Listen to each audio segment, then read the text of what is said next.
Candy Cane Lane Review. Eddie Murphy lights up the season with a family-friendly holiday comedy, his first ever.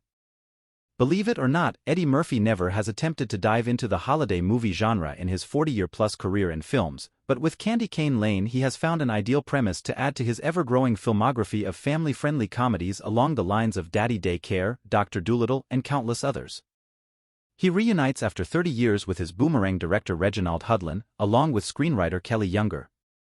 The latter came up with the idea based on his own experiences growing up in El Segundo, California, and spending time every Christmas on the real Candy Cane Lane, a local event created in 1949 showcasing a neighborhood that dazzles with its decorations, with each family trying to outdo the other in spectacular holiday fashion. It wasn't much of a leap to invent an all-out special effects-driven action comedy fantasy around the setting, and that is exactly what they done. And between the miracle season for the El Segundo Little League team that became world champions this year and now Murphy's first Christmas movie, this is big time for the quaint LAX-adjacent city. Murphy plays Chris Carver, a dad of 3 who just loves Christmas and gets into the spirit every year trying to one-up his neighbors with the coolest house on the block. But this year isn't going so well as he has just been laid off from his job. Fortunately, his wife Carol, Tracy Ellis Ross, is up for a big promotion, but it has put a damper on the merriment, especially with daughter Joy, Jenia Walton, about to go off to college at Notre Dame. Dad wants her to go to his alma mater USC, and son Nick, Thaddeus J. Mixon, aiming to be a musician after high school. Elementary school student Holly Madison Thomas is Daddy's little girl, but this could be the last Christmas the group is all together, so no matter what gets in the way of this family, all with first names associated with Yuletide spirit, they need to prevail.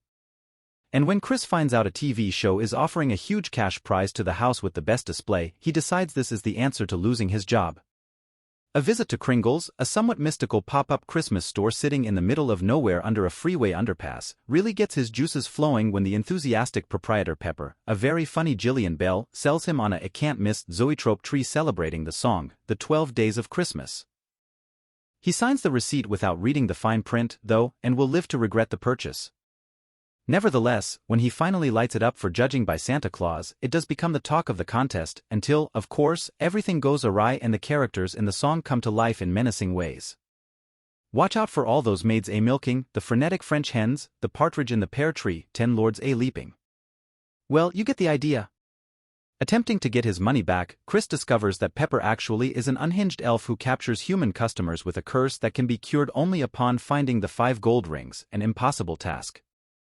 He learns that if he doesn't do so before the clock strikes the appointed time, he will be turned permanently into one of the ceramic villagers on display at Kringle's, a group he meets who tell him their own sad stories of how they became trapped by Pepper. With elements of off-the-wall seasonal comedies such as National Lampoon's Christmas Vacation, Home Alone and Christmas with the Cranks, this one is tailor-made for Murphy's talents, a comic actor who manages to keep it real and grounded without careening totally out of control. He is perfectly matched with Ross, who easily slips into the role of his understanding wife. Bell milks the villain bit for all it's worth, and there is some terrific, mostly voiceover work from Nick Offerman, Robin Thede and Chris Redd as the villagers locked up in a Christmas town with no way out. Among the rest of the cast, Ken Marino has some nice moments as Chris' competitive neighbor across the street. Hudlin keeps it hopping and has a first-rate team behind the camera, including production design that aces the assignment and is guaranteed to get Prime Video's family viewers in the holiday mood. That's the only thing you really hope to achieve with this kind of movie, and that it does in entertaining fashion.